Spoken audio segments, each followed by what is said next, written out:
Bonjour, et pour la deuxième fois, nous recevons les élèves de Lamartine, pas moins de 26 élèves aujourd'hui. Alors, quel est le thème de l'émission que vous nous avez préparée ? Bonjour Valérie, cette nouvelle chronique radiophonique est consacrée à la figure du héros. Qui étaient les héros d'hier ? Quels sont les nouveaux visages des héros d'aujourd'hui ? Afin de comprendre comment et pourquoi les hommes construisent des figures héroïques, les élèves de seconde générale et professionnelle ont mené l'enquête. Je leur laisse la parole. Le mot vient du grec héros et signifie à l'origine demi-dieu. En effet, né dans la mythologie grecque, le héros désigne un être fabuleux et issu de l'union d'un dieu ou d'une déesse et d'une mortelle ou d'un mortel. Autour de ces héros, tout comme autour des dieux de la mythologie, se construisent des récits transmis oralement puis par écrit dans des œuvres épiques comme celle de Homère ou poétiques comme celle d'Hésiode. Dès l'Antiquité donc, le héros demi-dieu est un personnage légendaire et littéraire à la fois, autour duquel s'articulent des récits fondateurs qui vont donner naissance à la littérature occidentale. Par la suite, le terme héros s'est appliqué métaphoriquement à un homme doté d'une force d'âme et d'élévation morale hors du commun et démontrant dans certaines circonstances des qualités exceptionnelles. Les guerres et toutes les situations extrêmes font naître des héros. Le héros est donc un être hyperbolique pourvu d'une intelligence et d'un courage sans faille qui devient un modèle pour sa communauté. Pour les Grecs de l'Antiquité, les héros forment une race à part. Celle des demi-dieux née de la rencontre entre les mortels et les immortels. Parmi eux, on trouve Héraclès et Ulysse. Héraclès est le fils de Zeus et d'Alcmène, une mortelle. Il est poursuivi toute sa vie par Héra, l'épouse de Zeus, qui veut se venger des infidélités de son mari. Elle tourmente tant le héros qu'il devient fou et tue ses propres enfants. Pour expier son crime, il doit servir son cousin, Eurysthée, pendant plus de 10 ans et accomplir pour lui 12 travaux, qui sont autant d'épreuves à l'issue desquelles le demi-dieu devient immortel. Ulysse est l'un des plus célèbres guerriers grecs de la guerre de Troie.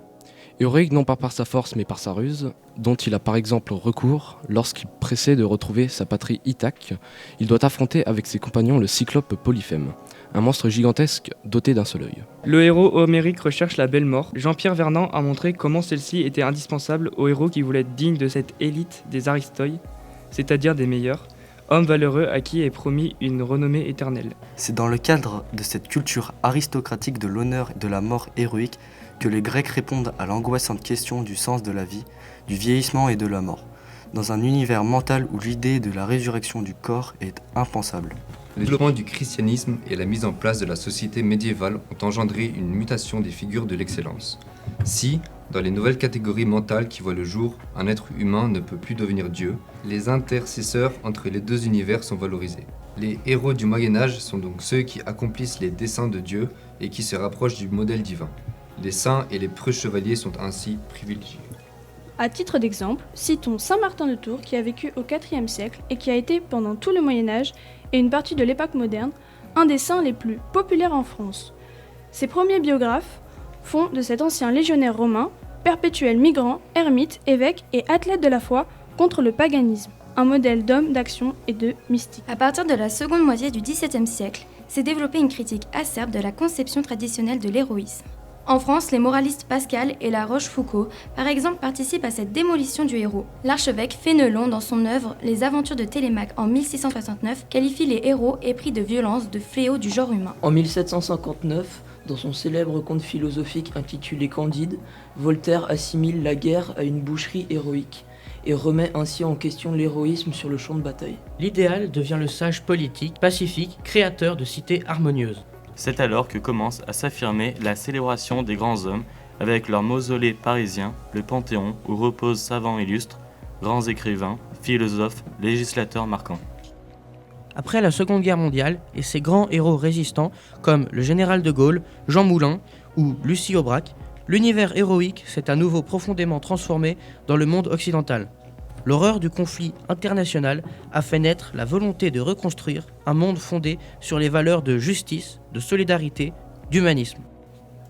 Le héros guerrier étant à nouveau périmé, les générations nouvelles trouvent des modèles adaptés à leur époque, afin de répondre à leurs besoins d'admirer, de s'enflammer ou d'adhérer à une cause ou à des valeurs.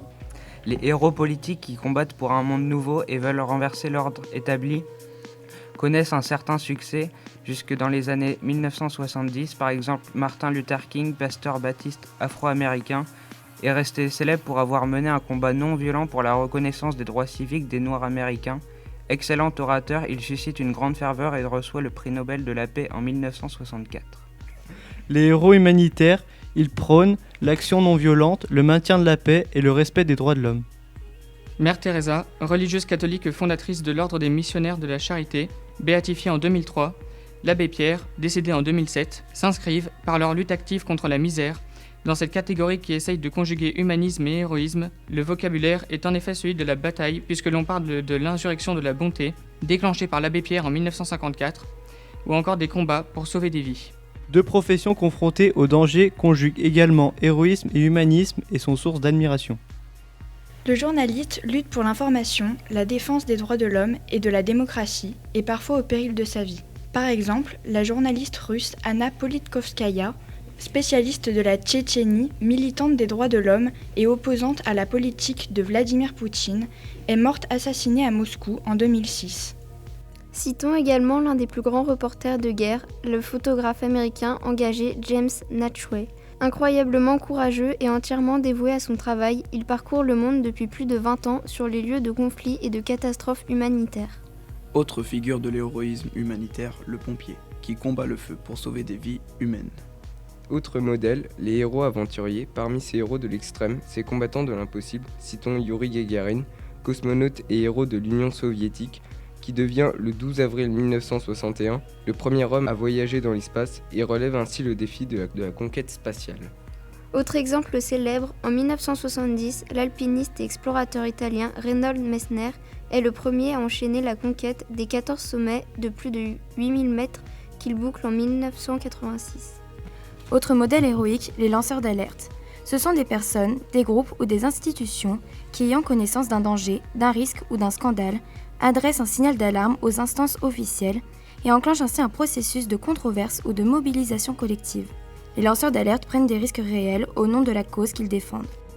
Ils sont régulièrement l'objet de poursuites bâillons, c'est-à-dire des procédures judiciaires visant à les censurer. L'informaticien américain Edward Snowden, ancien employé de la CIA et de la National Security Agency, a été contraint de fuir son pays après avoir révélé les détails de plusieurs programmes de surveillance de masse américains et britanniques. Autre modèle héroïque, les écrivains dissidents. Ils refusent la lutte armée et rejettent la violence. Leur démarche est d'abord éthique, ce qu'ils ont sous les yeux les révolte et ils décident de réagir. Comment ? En écrivant à leurs risques et périls. Au cours des assises internationales du roman, nous aurons le privilège de rencontrer Liao Yiwu, l'un des plus grands écrivains contemporains chinois.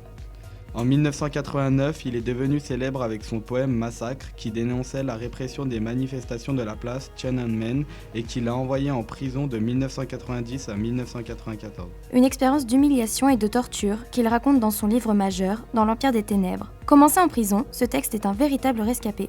Liao Yiwu a été obligé de le réécrire maintes fois car le manuscrit lui a été volé à plusieurs reprises par la police. Lorsque les autorités lui ont fait savoir qu'il retournerait en prison, si son récit était publié hors de Chine, il a dû se résoudre à l'exil sans retour. Des figures les plus éphémères, mais souvent à portée planétaire, les grands sportifs incarnent la réussite individuelle et la célébrité. Comme les aventuriers, les grands sportifs se battent et repoussent les limites du possible. Le stade est désormais le champ de bataille d'une guerre symbolique, comme l'ont démontré les sociologues du sport. Le héros sportif n'a toutefois plus grand-chose à voir avec le héros antique. Ce ne sont plus les dieux qui parlent à travers ses exploits, c'est l'individu ordinaire qui accède à la célébrité. L'héroïsation du footballeur français Zinedine Zidane repose largement sur la belle action médiatisée et le modèle de réussite sociale. Zoé, le mot de la fin ? Ainsi, l'évolution de la figure héroïque au cours des siècles montre bien son utilité. Née du besoin de l'enfant, de la jeunesse, du groupe, de l'être humain en général, de se projeter dans un modèle d'excellence, de dépassement.